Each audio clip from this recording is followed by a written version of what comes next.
Isinya doa Rabbi syrahli sadri. Kenapa kok kita sebelum mencari ilmu kok doanya Rabbi syrahli sadri, ya Allah lapangkanlah dadaku.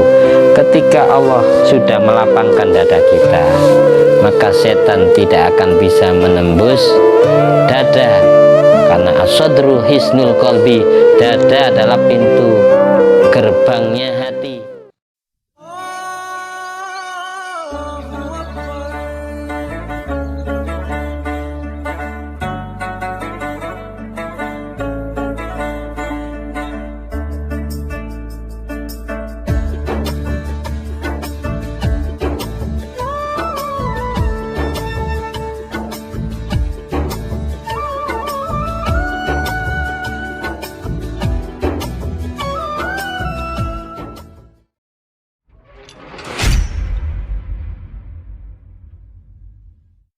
Assalamualaikum warahmatullahi wabarakatuh. Waalaikumsalam warahmatullahi wabarakatuh. Alhamdulillahirabbil alamin alladzi bi ni'mati tatimmus sholihat wa bi dzikri sulahaihi wa anbiyaihi tatanazzalur rahmat wal barakat wassalatu wassalam ala sayyidi sadat sayyidina maulana Muhammadin qutbil qadat wa ala alihi wa ashabihi al anjumi zahirat amma ba'du.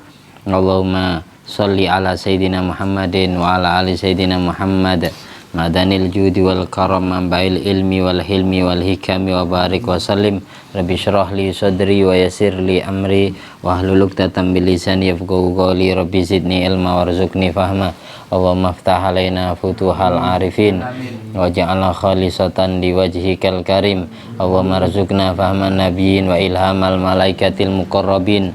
Allahumma nawwir qulubana binuri hidayatika kama nawwartal arda binuri syamsika.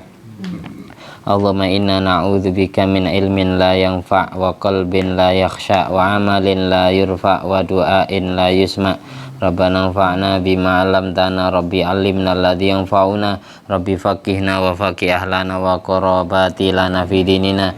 Allahumma inna na'udzubika min adzabil qabri wa min adzabin nar wa min fitnatil mahya wal mamat wa min fitnatil masih dajjal amin. Allahumma sholli ala ruhi sayyidina Muhammadin fil arwah wa ala jasadi fil ajsad wa ala qabri fil kubur wa ala alihi wasallim. Alhamdulillahirabbil alamin.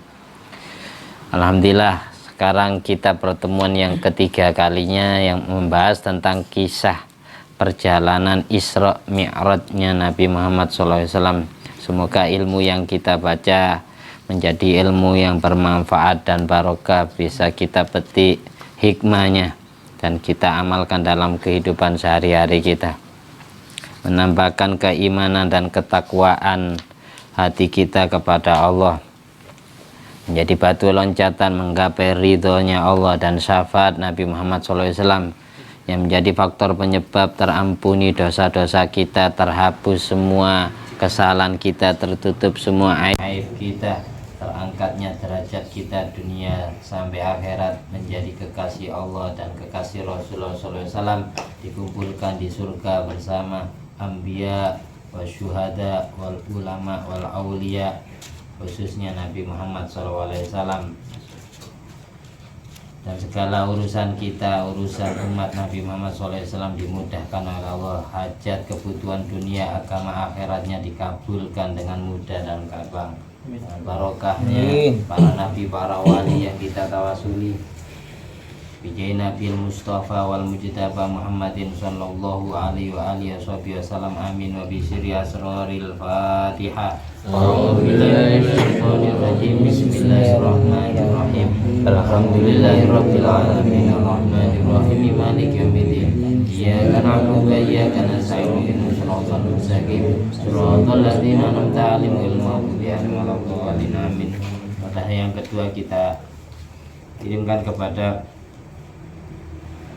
semua mu'alif pengarang kitab ini, wabil khusus Syekh Muhammad Nabil Umar Al-Jawi Al-Bantani, Syekh Ahmad Al-Marzuki, Imam Khalid bin Abdullah di Bangkalan, Syekh Muhammad Yasin bin Isa Badani, Syekh Muhammad bin Ali bin Abbas Al-Maliki Al-Hasani, Jami masyayikhina Sayyid Sulaiman Kemen wa Kemahli Kabutarin Kenur Hasan Meratim Kebaradalan wa Kabutal Adim Minur Bibram Jalib bin Fadil Kenur Hasan bin Ahmad Oleh Nabi Suraj Mila Duwati Nabi Sa'adwa Nabi Yasanan wa Muhammad Al-Fakir Kabil Alim Ahmad Jalil Ahmad Abdul Jalil Ahmad Kuat Nur Hasan wa Jami Aulia Indonesia khusus Jami Aulia Tis'at Sunan Gresik Sunan Ampel Sunan Giri Sunan Bonang Sunan Tajab Sunan Kudus Sunan Gunung Jati Sunan Kalijogo Sunan Muria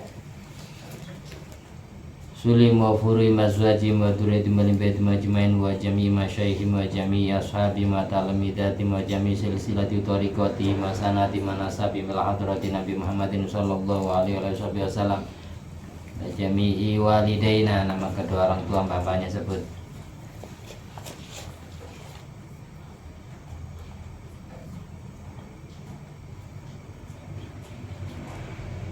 Jami abaina wa umatina masyayina azwajina wa duriyatina wa auladina wa talamidina wa ra'yatina wa astiqaina wa karabatina wa jiwarina wa duyufina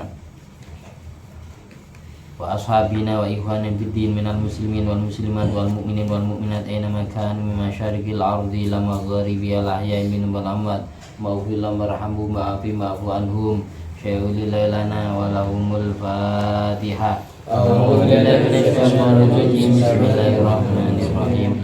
Alhamdulillahirabbil alamin arrahmanirrahim maliki yaumiddin. Iyyaka na'budu wa iyyaka nasta'in ihdinas siratal mustaqim. Shiratal ladzina an'amta 'alaihim ghairil amin.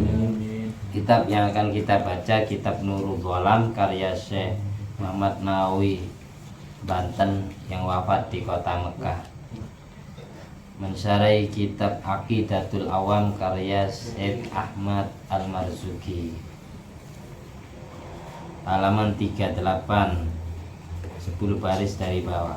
Fatahassalah annal Isra sayruhu sallallahu alaihi wasallam minal masjidil haram ilal masjidil aqsa wal uruja su'uduhu sallallahu alaihi wasallam ilas samawati hatta jawazaha muntahiyan ilal arsh walam yujawizhu wa huma bis jasadihi sallallahu alaihi wasallam wa ruhihi ma'a yaqdatin la manaman marratan wahidatan fi lailatin wahidatin inda jumhuril muhaddisin wal fuqaha wal mutakallimin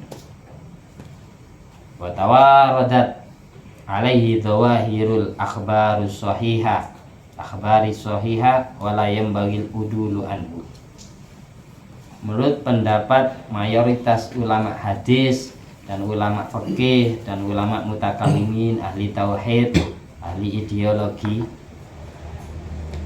dan didukung zahir-zahirnya hadis sahih, dan sebisa mungkin kita tidak boleh menyimpang dari ajaran ini, menyimpulkan bahwa Isra adalah perjalanan Nabi Muhammad SAW dari Masjidil Haram, kota Mekah, ilal Masjidil Aqsa, menuju Masjidil Aqsa,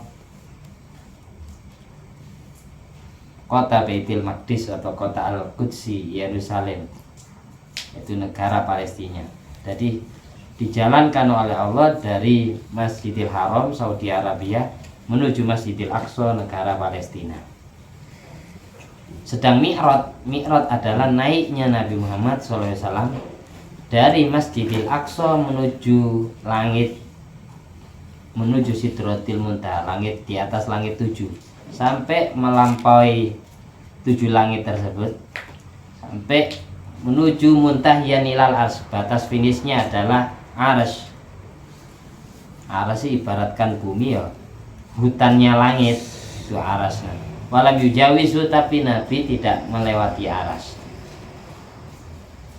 Perjalanan Isra dan Mi'rajnya Nabi wajib kita yakini itu dengan jasad dan rohnya Nabi.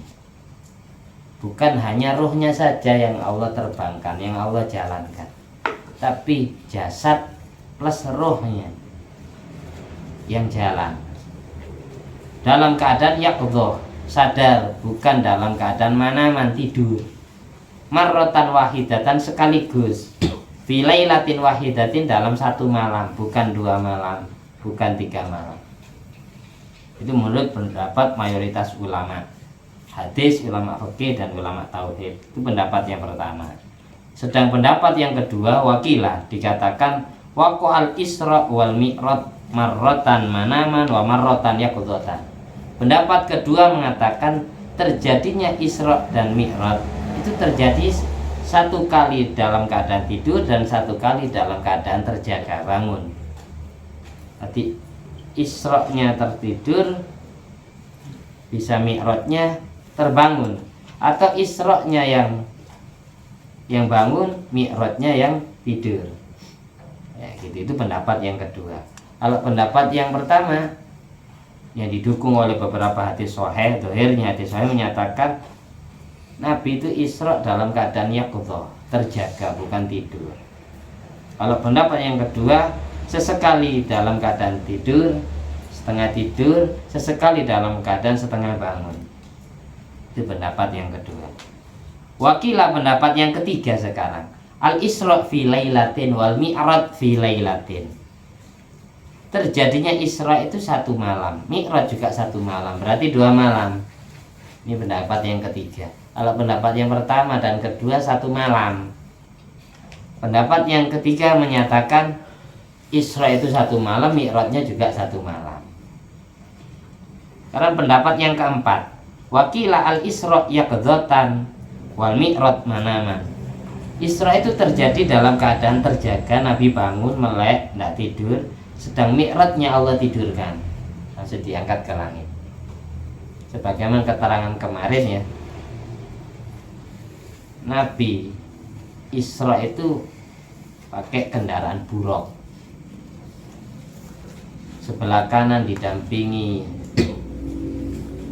bodyguard yang bernama malaikat Jibril, sebelah kiri juga didampingi bodyguard yang bernama malaikat Mikail. Sambil mengendarai buruk, tapi ada bodyguardnya 2. Dijalankan dari Masjidil Haram menuju Masjidil Aqsa, naik buruknya. Sesudah itu buruknya ditinggalkan di Masjidil Aqsa, diikat di batu yang pernah diduduki oleh Nabi Daud dan Nabi Sulaiman, baru diangkat ke langit, namanya Mi'raj. Jadi Isra itu dijalankan ke Masjidil Aqsa dari Mekah ke Palestina ya, itu namanya Isra. Dari Masjidil Aqsa, dari Palestina ke langit, ke Sidratil Muntaha, ke Aras, itu namanya Mi'raj, tanpa buruk, langsung sama malaikat Jibril sama Mikail. Jadi buruknya ditinggalkan di bumi. Tujuannya biar kalau turun dari langit ya turunnya ke Masjidil Aqsa, dipakai lagi buruknya kembali ke Mekah. Buruk itu ibaratkan kalau sekarang pejabat mobil dinas dari Allah, mobil dari surga. Jadi Jokowi saja, presiden kita manggil ajudannya atau manggil gubernurnya pasti dikasih mobil dinas. Allah manggil kekasihnya pun, manggil manusia yang paling istimewa itu tidak sendirian, ya jelas dikasih fasilitas mobil dinas yang berupa buruk surga ini. Dan didampingi, ibaratkan pejabat itu ada polisinya, ada tentaranya yang awal, yaitu malaikat Jibril. Terus pendapat yang kelima menyimpulkan al-khilaf fi annahu yaqdzatan aw manaman khasun bil mi'raj. Khilafnya ulama, sengketanya ulama, selisih pendapatnya ulama mengenai apakah Nabi ini terjaga, apakah Nabi ini tidur, itu khusus untuk mi'rajnya. Kalau di bumi dijalankan tidak ada hilaf ulama, bah tidur apa bangun. Kalau ketika mi'rajnya, ini ulama yang hilaf. Ada yang bilang ketika diangkat ke langit dalam keadaan tidur, ada yang bilang ketika diangkat ke langit dalam keadaan bangun. Menurut pendapat kelima, wakilah usra bihi marrataini yaqdzatan al-ula bila mi'raj wasaniya bihi. Pendapat yang keenam, Nabi diisrakan 2 kali, dalam keadaan bangun tanpa mi'raj, tanpa diangkat ke langit, dan dalam keadaan bangun dengan mi'raj. Jadi seperti pendapat yang keenam ini menyatakan sama-sama yaqdzah, Nabi melek, tidak tidur, tapi Isra yang pertama ini tanpa mi'raj, tanpa diangkat ke langit. Isra yang kedua diangkat ke langit. Wal Isra sabitun bil kitab was sunnah wa ijma'il muslimin. Keterangan mengenai sejarah Isra itu sudah ditetapkan oleh Al-Quran, oleh hadis, dan ijma', konsensus ulama, kesepakatan ulama. Sebagaimana di surat itu, di juz 15, subhanalladzi asra bi 'abdihi lailan minal masjidil haram ilal masjidil aqsa allati barakna haulah linuriyahu min ayatina. Kalau keterangan Isra ini sepakat ulama karena ada di Al-Quran dan hadis. Sedang Mi'raj, jadi faman angkarahu kafara. Barang siapa yang ingkar, yang tidak percaya dengan Isra, dia kufur, dia kafir. Berarti tidak percaya dengan ajaran Quran. Karena keterangan Isra sudah dijelaskan di Al-Quran. Wal mi'raj sabitun bil ahadisil masyhurah. Sedang keterangan mi'raj itu ditetapkan melalui hadis-hadis yang masyhur. Dawuhnya Nabi Muhammad SAW, faman angkarahu la yakfur. Jadi orang yang tidak percaya mi'raj itu tidak sampai kufur, bal yafsuk, tapi dianggap fasik, dianggap menjadi orang yang ahli maksiat. Hakadha qalahul Baijuri. Ini menurut pendapat yang disampaikan oleh Syekh Ibrahim Al-Baijuri Mesir. Katanya Syekh Ibrahim Al-Baijuri, kalau orang tidak percaya Isra itu dia kafir. Tapi kalau orang yang tidak percaya mi'raj itu tidak sampai kafir, tapi hanya fasik, dikatakan orang ahli maksiat. Karena apa? Keterangan mi'raj ini melalui hadis. Kalau keterangan Isra itu langsung dari Al-Quran. Jadi tidak boleh ingkar, tidak boleh tidak percaya.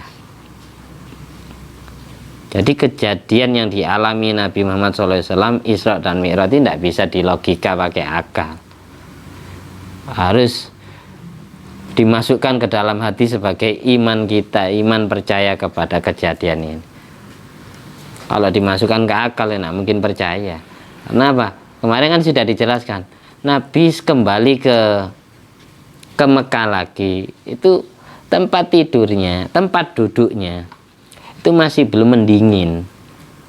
Annahu roja'a qabla ayya beruda mahalluhu, sebagaimana di Maulid Tiba, tsumma arudu minal arash qabla ayya berudal faras. Nabi dikembalikan oleh Allah ke bumi lagi itu sebelum mendingin lemeknya, tikar tempat duduknya. Biasanya kita kan kalau duduk gini lama ya, setelah itu kita beranjak, ini kan ada bekas anget-angetnya. Nabi balik ke bumi, angetnya ini masih belum hilang, masih belum mendingin. Berarti kan sebentar. Berapa menit biasanya hangat atau bekas tempat duduk kita itu hilang? Biasanya, umumnya 1 menit. Kalau yang banyak anaknya mungkin 10 menit. Sebentar berarti.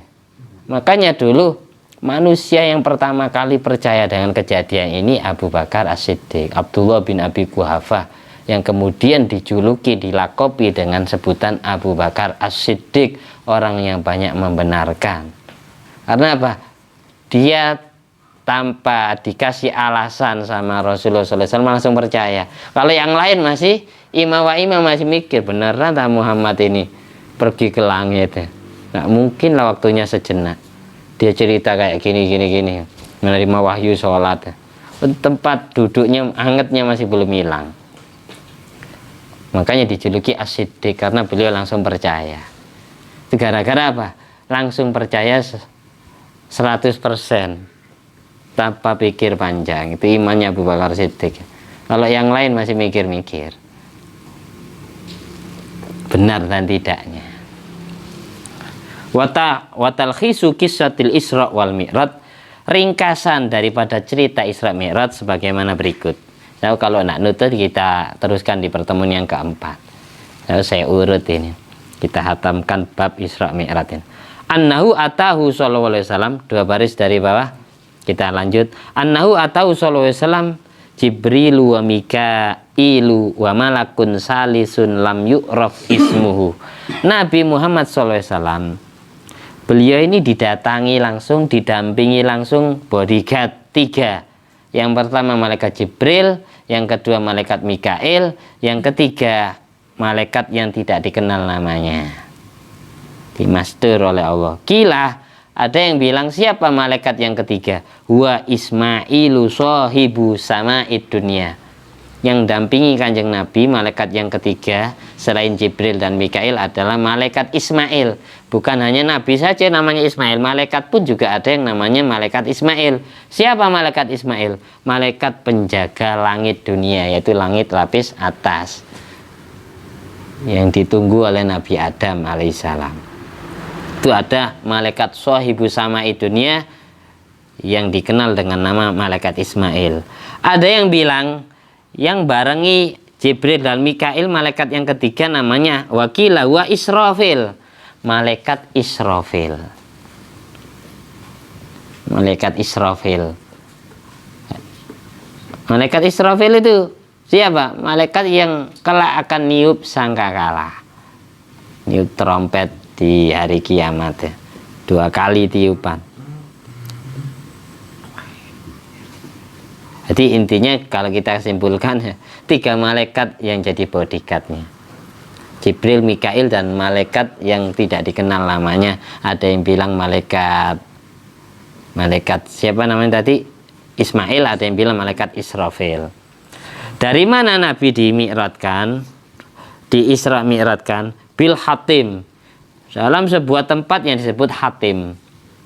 Hatim itu sampean kalau pernah ke Ka'bah ya. Ini anggap ini Ka'bah ya. Nah, kotak anggap Ka'bah.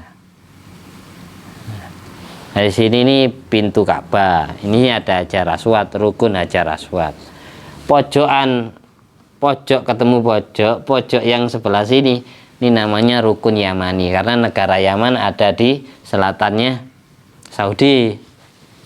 Sebelah sini pojok yang sebelah sini namanya rukun Syami, negara Syam.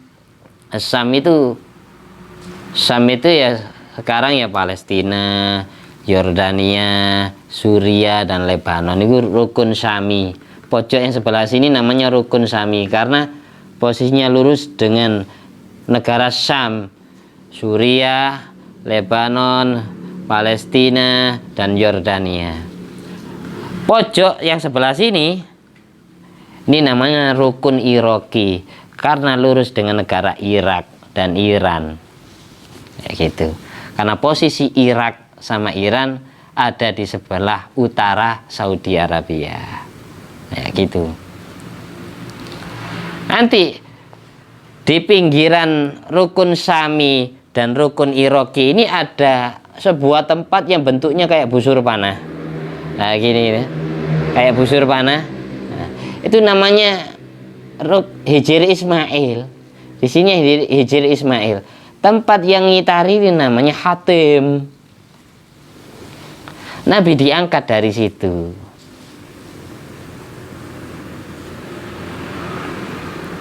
Jadi dibawa oleh malaikat Jibril dan Mikail naik buruk dari situ, dari Hijr Ismail, atau pasnya dari Hatim, tempat yang kayak busur panah. Mudah-mudahan kita bisa sholat di situ. Ini bekasnya. Kenapa disebut Hijr Ismail? Karena bekasnya Siti Hajar sama Nabi Ismail. Karena diam di situ, duduk di situ, tidur di situ. Nah, disebut Hijr Ismail. Nabi diangkat, dijalankan dari situ, dari Hatim.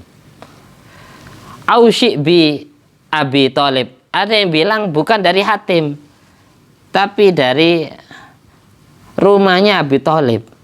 Au baitihi, dari kamarnya Abu Thalib. Karena Nabi setelah wafatnya kakek diasuh oleh pamannya yaitu Abu Thalib. Nabi tinggal di rumahnya Abu Thalib, di kamarnya Abu Thalib. Nabi diangkat dari situ, dijalankan, di Isra Mi'rajkan dari situ. Ada yang berpendapat seperti itu. Au baitihi, atau dari rumahnya Abi Thalib. Au baiti Ummi Hani, atau dari rumahnya Ummi Hani. Ummi Hani itu siapa? Istrinya Abu Thalib. Jadi bibiknya Nabi Muhammad SAW. Abu Thalib itu siapa? Adik daripada ayahnya Nabi Muhammad SAW, yaitu Sayyid Abdullah. Ini punya adik saudara seibu dan seayah, itu cuma Abu Thalib. Kalau yang lain kayak Abu Lahab itu beda ibu. Bin Abbas bin Abdul Muthalib, Sayyidina Hamzah bin Abdul Muthalib itu beda ibu dengan ayahnya Nabi, tapi satu bapak. Yang asli dari satu ibu itu Abu Thalib, saudaranya Sayyid Abdullah, ayahanda Nabi Muhammad SAW. Berarti Abdullah dan Abi Thalib bin Abdul Muthalib. Sesudah Abdul Muthalib wafat, Nabi kan diasuh oleh Abu Thalib. Sebagaimana di surat Wadduha itu, wajadaka alam yajidka yatiman fa'awa. Fa'awa itu hak asuhnya dipindah. Setelah jadi yatim dipindah ke kakek, setelah kakek wafat dipindah ke paman. Fa'awa. Ummi Hani. Jadi Ummi Hani dan Abi Thalib kedua orang tua Sayyidina Ali bin Abi Thalib. Siapa Sayyidina Ali? Jadi sepupunya Nabi Muhammad SAW sekaligus menantunya Nabi Muhammad SAW, dapat Siti Fatimah Zahra. Jadi Siti Fatimah Zahra itu nikah dengan paman misan, kalau kita bahasa kita, paman sepupu. Karena Sayyidina Ali sama Kanjeng Nabi ini sepupuan, misanan katanya orang Jawa.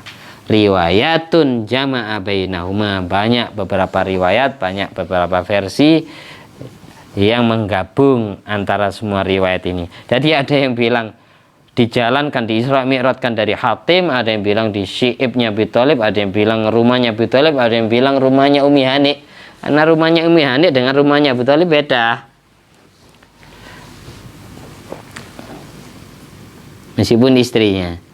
Bi'annahum atau fi baiti Ummi Hani wa baituha inda Syi'bi Abi Thalib. Jadi kalau digabung, Nabi ini didatangi oleh 3 malaikat tadi, Jibril, Mikail, dan malaikat ketiga yang tidak dikenal namanya tadi. Itu didatangi pas ada di rumahnya Ummi Hani, dan posisi rumahnya Ummi Hani itu ada di tempat tidurnya Abu Thalib. Oke, kalau digabung seperti itu disimpulkan. Wa udhifa ilaihi sallallahu alaihi wasallam. Kenapa kok rumah-rumah itu tadi, tempat-tempat tadi itu Hatim, Syi'ib, Abu Thalib, Baitu Abu Thalib, Baitu Ummi Hani dinisbatkan kepada Nabi Muhammad SAW? Kenapa? Li'annahu kana yaskunu, karena Nabi tinggal di situ. Nabi sudah diasuh oleh pamannya, tinggal di rumah pamannya, tinggal di rumah bibinya. Fakhrajahul malak minhu ilal masjid.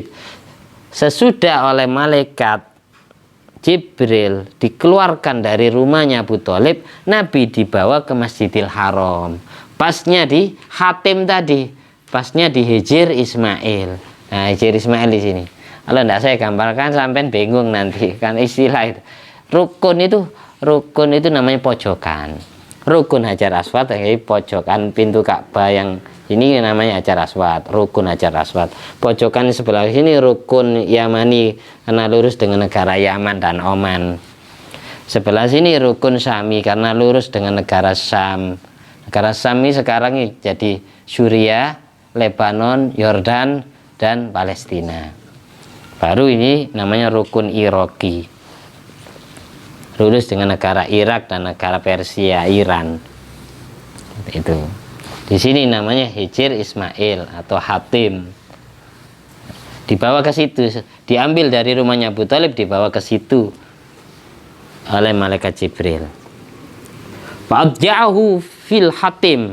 Setelah dibawa ke Masjidil Haram, Nabi dibaringkan oleh malaikat Jibril. Dibaringkan ini ditidurkan di tempat yang bernama tempat Hatim tadi, yang ada di Hijr Ismail.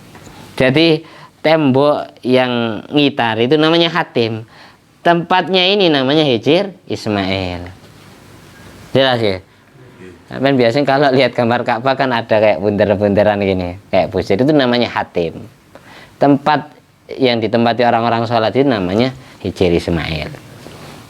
Ini pernah ke Mekah tapi mungkin tidak paham. Mau sholat ya. Ya, perlu belajar sebelum berangkat umroh ke sana, ngaji dulu. Biar dari sini sudah ada gambaran. Saya mau kemana? Nah, itu. Ada gambaran ngaji dulu 1 bulan bab umroh, bab haji gitu. Jangan langsung berangkat ke sana, karena tidak setiap ustadz travel itu menjelaskan hikmah-hikmah atau sejarah-sejarah tempat-tempat yang bersejarah di sana itu. Meskipun ndak apal namanya, paling ndak sudah ngaji itu tergambar, guys. Nyampe di sana, oh, ini katanya guru saya, ini maksudnya, ini maksud. Mulai ada bukti realnya. Karena kalau hanya ngaji, ndak praktek itu bingung bab umrah haji itu. Sama kayak orang ngaji bab nyembelih hewan, tapi ndak pernah praktek nyembelih sampai kapanpun ndak bisa.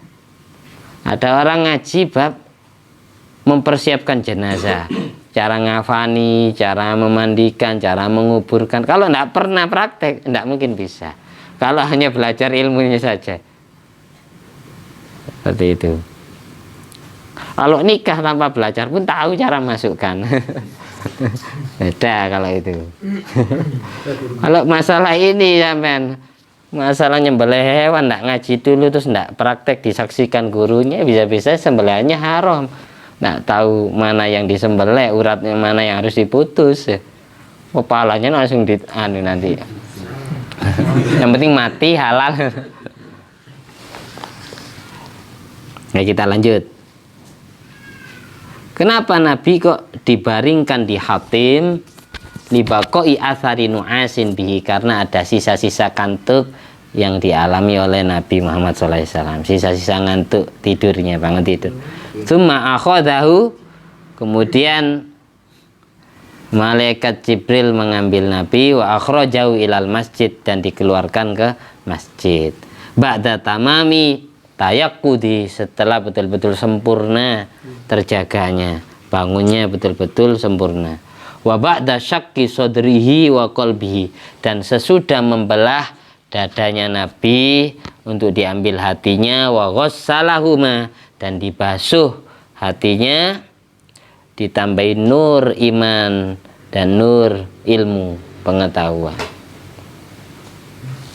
Hati sebelum diangkat ke langit, sebelum diisrokan, dadanya Nabi itu dibelah. Sebagaimana dulu kita belajar tafsir Jalalain surat Alam Nashrah laka sadrak.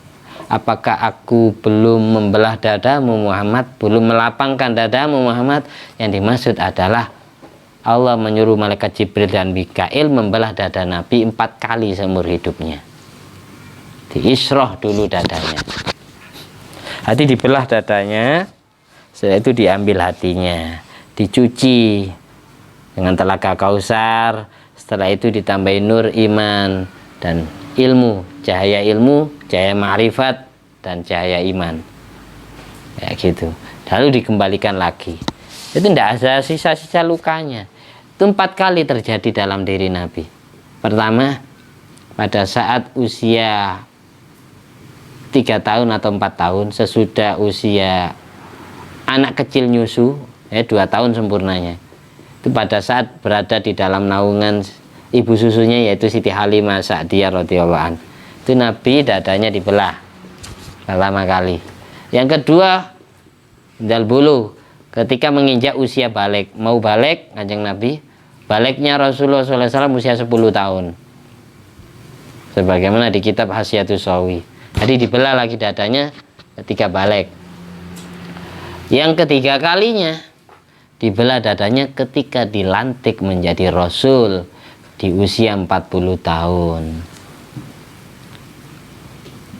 Yang keempat kalinya dibelah dadanya ketika usia Nabi 52 tahun atau 53 tahun sebelum di-Isra' Mi'rajkan ke langit untuk menerima wahyu sholat. Jadi 4 kali. Jadi ini dibelah dadanya ini yang keempat kalinya dalam hidup Nabi. Makanya perlu orang ngaji itu ya, nah cukup belajar 1 kitab, harus mengkaji kitab-kitab yang lain biar saling melengkapi kekurangan yang ada di sini. Kan secara global namanya talkhis, ringkasan, nggak dijelaskan detail. Makanya ada ayat Alam Nashrah laka sadrak wa wada'na anka wizrak. Makanya Nabi tidak pernah marah, hatinya bersih, jernih, tidak punya sifat iri, sifat benci, dendam, Nabi itu karena hatinya jernih, nggak pernah sombong, karena sudah dibersihkan dari kotoran hatinya, sifat-sifat yang tercela.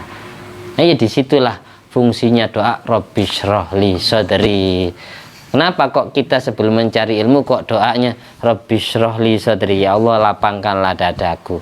Ketika Allah sudah melapangkan dada kita, maka setan tidak akan bisa menembus dada, karena as-sadru hisnul qalbi, dada adalah pintu gerbangnya hati.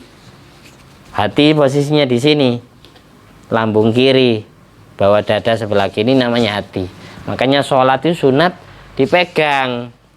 Orang sholat itu yang benar Allahu Akbar megang hati, bukan perut bagian tengah, bukan pusarnya. Yang benar itu hatinya yang dipegang. Karena apa? Kalau kita punya sesuatu, yang jelas kita khawatir sesuatu kesayangan kita itu hilang. Kayak kita punya HP, kemana-mana HP itu dipegang, dibawa, karena takut hilang. Kita ini sholat kan membawa hati ke hadapan Allah, biar hati kita tidak hilang, biar hati kita tidak ghaflah, tidak lupa, makanya dipegangi ketika sholatnya. Sunatnya gitu. Hati orang sholat yang benar itu bukan di tengah gini naruhnya, tapi agak miring ke kiri, posisi hati. Allahu Akbar gini, agak miring gini. Seperti ini yang benar. Hatinya yang dipegang, bukan perut tengah, bukan dada lagi. Ini kayak orang pocong. Yang benar gitu ya. Makanya kita Rabbi shrah li sadri itu biar apa? Ketika dada sudah dilapangkan oleh Allah, maka setan tidak bisa masuk ke dalam hati. Karena sebelum setan masuk ke kolbun, ke hati sebelah kiri ini, melalui pintu gerbangnya dulu, yaitu dada. Ketika dada sudah diisyrah oleh Allah, Rabbi shrah li sadri, maka tidak bisa nembus pintu gerbang, otomatis tidak bisa masuk ke dalam kamarnya hati. Itu ada pintu gerbang utamanya hati, itu dada. Makanya dalam doa Rabbi shrah li sadri, alam nashrah laka sadrak, di surat An-Nas, qul a'udzu birabbin nas, malikin nas, ilahin nas, min syarril waswasil khannas, alladzi yuwaswisu fi sudurin nas. Setan yang mengerayu dadanya manusia, yang mengganggu dadanya manusia. Firman-Nya Allah bukan alladzi yuwaswisu fi qulubin nas, bukan alam nashrah laka qalbak, bukan Rabbi shrah li qalbi, tapi Rabbi shrah li sadri. Di situ hikmahnya. Jelas ya. Jadi maksud daripada doa yang sering kita baca, doanya Nabi Musa, Rabbi shrah li sadri, ya Allah lapangkanlah dadaku, biar hatinya orang yang cari ilmu, entah itu gurunya, biar tidak riak, biar tidak sombong, biar tidak merasa sok alim, sok pinter. Yang jadi murid ya biar ikhlas, biar ya betul-betul cari ilmunya, bukan karena sesuatu yang berbau makhluk, bukan karena mengharap pujian mertua atau orang tua kan, dan lain sebagainya, bukan mengharapkan upah dunia, bukan. Itu hikmahnya. Rabbi shrah li sadri wa yassir li amri, minta digampangkan urusannya. Wahlul 'uqdatam min lisani yafqahu qawli, minta dilepas ikatan yang bundeli, yang ngikat lidah kita, yang bikin lidah kita susah berbicara. Ketika sudah Allah lepas, berarti Allah ngidini kita ngomong. Makanya orang nerangkan ilmu jangan merasa nerangkan sendiri. Merasalah Allah yang mengatur lidahmu, mulutmu ketika kamu berbicara. Biar apa? Yafqahu qawli, biar orang yang mendengarkan penyampaianmu faham, ngerti, difahamkan oleh Allah. Kalau sudah yang menerangkan itu merasa diizini oleh Allah berbicara. Jadi bukan daya dan kekuatannya sendiri, karena Allah yang mengatur mulutnya nerangkan ilmu. Tuh. Kenapa Nabi Musa kok doa seperti itu? Karena lidahnya Nabi Musa pernah dibakar oleh Fir'aun, sehingga tidak fasih. Wa akhi Haruna wa afsahu minni lisanan, sebagaimana di ayat Quran itu, saudaraku Harun lebih fasih lidahnya daripada aku. Karena Nabi Musa lidahnya pernah dimasuki bara api ini, suruh mangap sama Fir'aun, kepanasan, akhirnya luka, cacat lidahnya. Kalau ngomong agak pilu, kurang fasih. Jadi beliau setiap mau menerangkan ilmu kepada kaumnya minta di wahlul uqdatan min lisani yafqahu qawli. Fa'arkabahul buraq, sesudah dibasuh dadanya, dikembalikan lagi hatinya ke dalam dada, lalu Nabi sama malaikat Jibril dinaikkan ke buraq. Buraq itu apa? Sebagaimana kemarin, hewan yang postur tubuhnya lebih rendah dari bagol, lebih rendah dari kuda, lebih rendah dari binatang yang terlahir dari kuda dan keledai, dan lebih tinggi dari keledai. Kesimpulannya, buraq itu posturnya ya lebih rendah dari bagol. Bagol itu binatang yang terlahir dari perkawinan kuda sama keledai. Kalau lahir namanya bagol. Lah bahasa sekarang ini apa ya? Zebra. Kayak gitu. Di bawahnya lebih pendek dari bagol, lebih tinggi dari keledai. Itu posturnya. Dan tidak ada la dzakara wala unsa, tidak ada kelamin pria dan wanita. Buraq ya buraq, tidak ada buraq jantan, buraq betina, tidak ada. Kecepatannya kaki belakang ini bisa nyalep kaki depannya, dan kaki depannya ini bisa menjangkau, bisa melangkah dengan satu langkahnya sesuai pandangan matanya. Kalau matanya lihat Jakarta, sampai ke Jakarta kaki depannya. Matanya lihat dari Mekah, lihat ke Palestina, nyampe ke Palestina, itu buraq. Jadi kakinya sudah nyampe duluan. Makanya tidak bisa pakai logika akal, ini bagian dari mukjizat Nabi. Buraq kendaraannya seperti itu, lebih cepat dari cepatnya kilat. Makanya disebut buraq, diambil dari bahasa al-barqi yang artinya kilat, li sur'ati sayrihi, karena kecepatannya kalau jalan. Kayak secepat kilat-kilat kan sebentar, cling gitu, nyampe, hilang sudah. Seperti itu, maka disebut buraq. Wasarabihi, Nabi dibawa oleh buraq menuju mana? Hattan taha ilal baitil maqdis, sampai di sebuah kota namanya kota Baitul Maqdis, yang sekarang disebut kota Al-Qudsi atau Yerusalem. Tempatnya di Yerusalem, Masjidil Aqsa, Palestina. Wa waqa'a lahu fit thariq ajaibu katsiratun.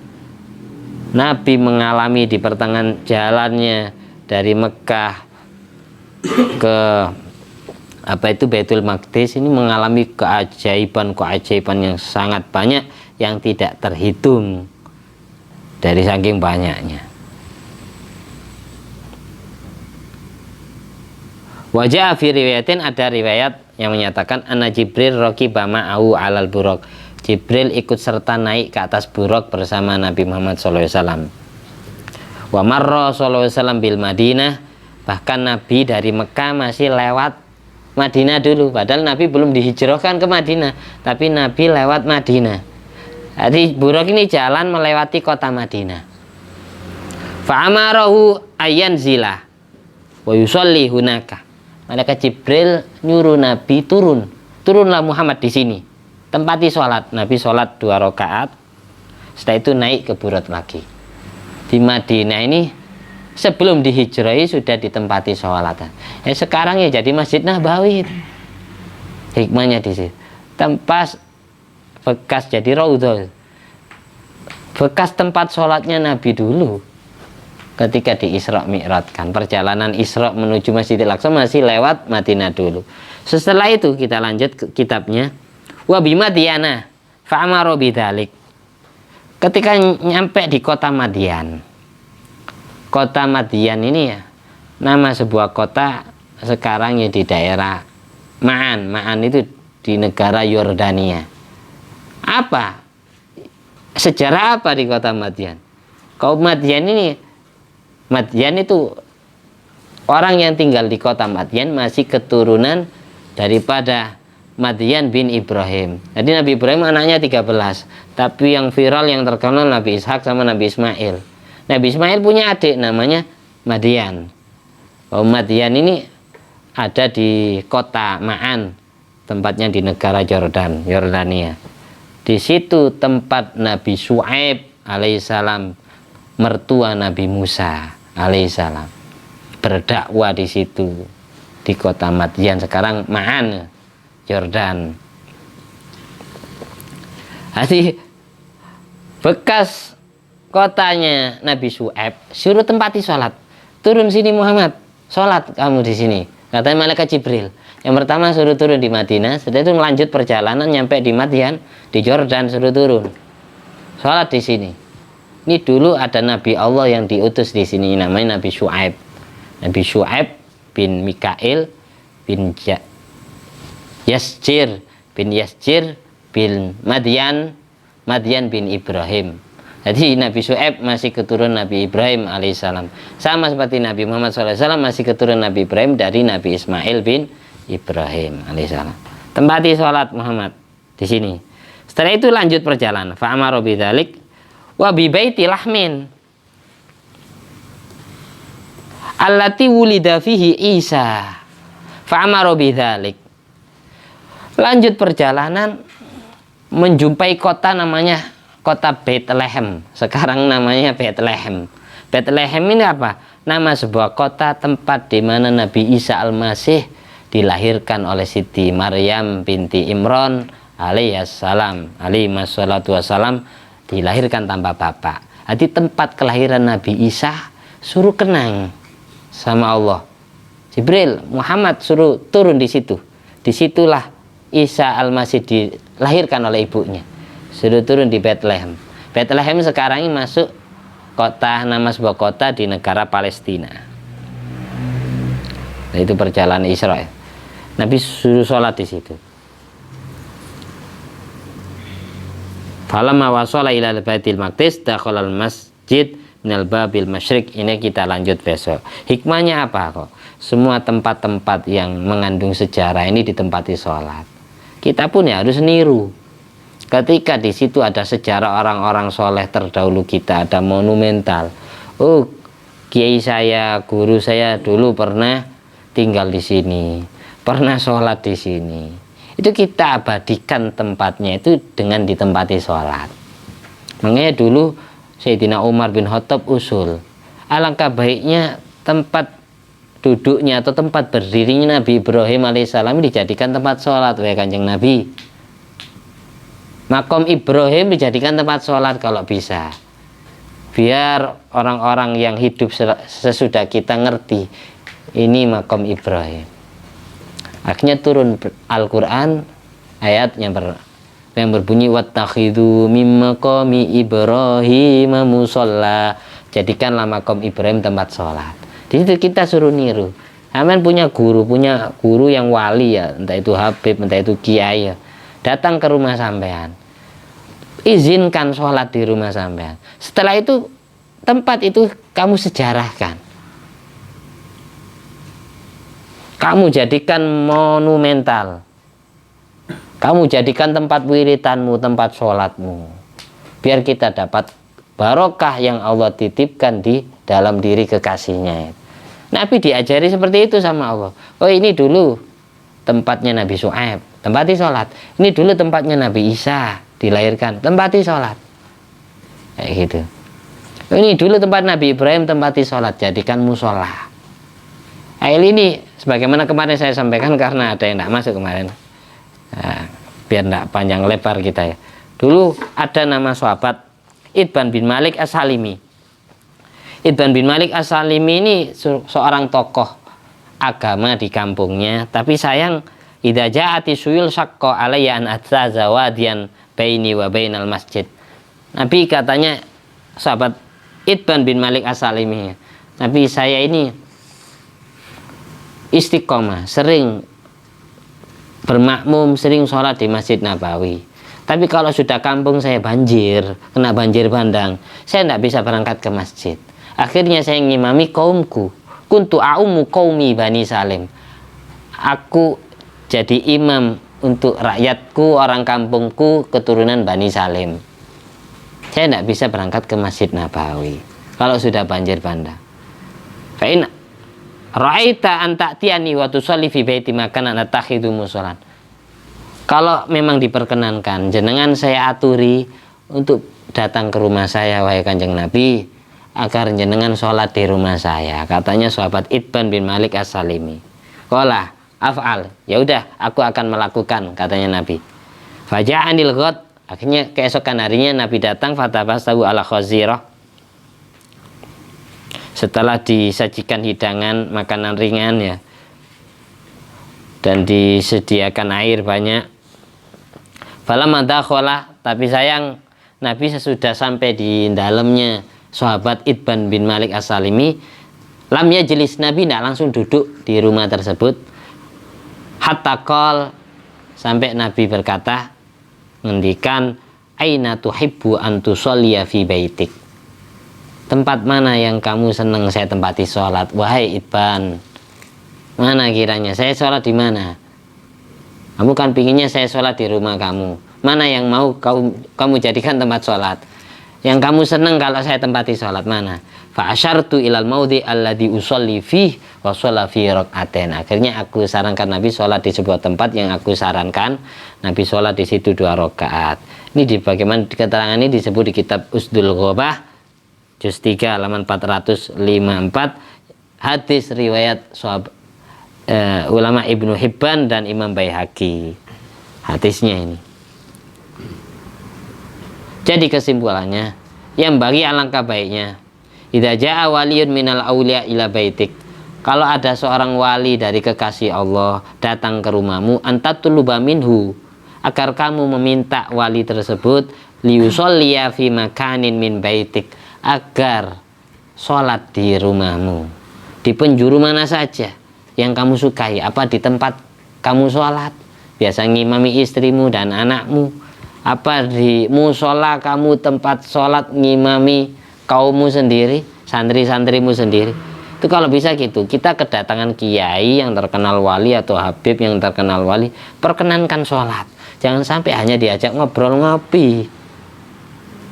Izinkan sholat, monggo dengan sholat yang memiliki, biar kita kenang tempat ini, kita jadikan tempat wiridan kita, ibadah kita kepada Allah, biar kita cepat sampai Allah. Jadi tujuannya apa? Disuruh sholat, kita ja'alu musollan tabarrukan bi, untuk kita jadikan tempat sholat karena ngalap barokah dengan bekasnya orang soleh yang pernah bertempat di situ. Hati tabarruk bi asari sholihin itu sangat perlu dan banyak dilakukan oleh ulama-ulama kita, kiai-kiai kita. Saya punya guru saya itu wafat, terus ganti anaknya. Jadi sajadahnya abahnya ini dibelikan sajadah lagi, ditumpangi. Setelah itu anaknya ini wafat, diganti anaknya lagi, beli sajadah lagi, ditumpangi sajadah yang ketiga, dan seterusnya sampai sekarang. Posisinya saja tidak digeser. Berapa tahun? Sudah 3 abad lebih, sudah 300 tahun lebih, bertumpuk tebel. Saya nyaksikan sendiri seperti itu orang-orang soleh salaf kita. Ternyata ada dasarnya. Niru apa yang dilakukan oleh sahabat Itban bin Malik As-Salimi. Ini sudah 52 menit ya. Ada singkat cerita ya. Ada juga cerita Imam Muhammad bin Idris Syafi'i mengutus seorang hadamnya untuk jenguk Imam Ahmad bin Muhammad bin Hambal pada saat itu beliau di penjara. Di penjara, di sel itu berdarah semua gamis yang dipakai Imam Ahmad bin Hambal. Setelah itu datang utusan menemui Imam Ahmad bin Hambal sebelum wafat ya. Dibawalah pakaiannya Imam Ahmad bin Hambal di hadapan Imam Syafi'i. Falam roja Rasul bil gomis, ketika utusannya Imam Syafi'i mengambil gamisnya Imam Ahmad bin Hambal, dibawa ke hadapan Imam Syafi'i. Wa akhbara Syafi'i biqol hal kana hadal komis ala jasati min ghairi ha'il. Wahai santriku, apakah gamis ini yang lengket ke jasadnya Ahmad bin Hambal tanpa pelantara, tanpa satir? Lalu utusannya jawab, "Naam, nggih." Padahal itu berlumuran darah loh.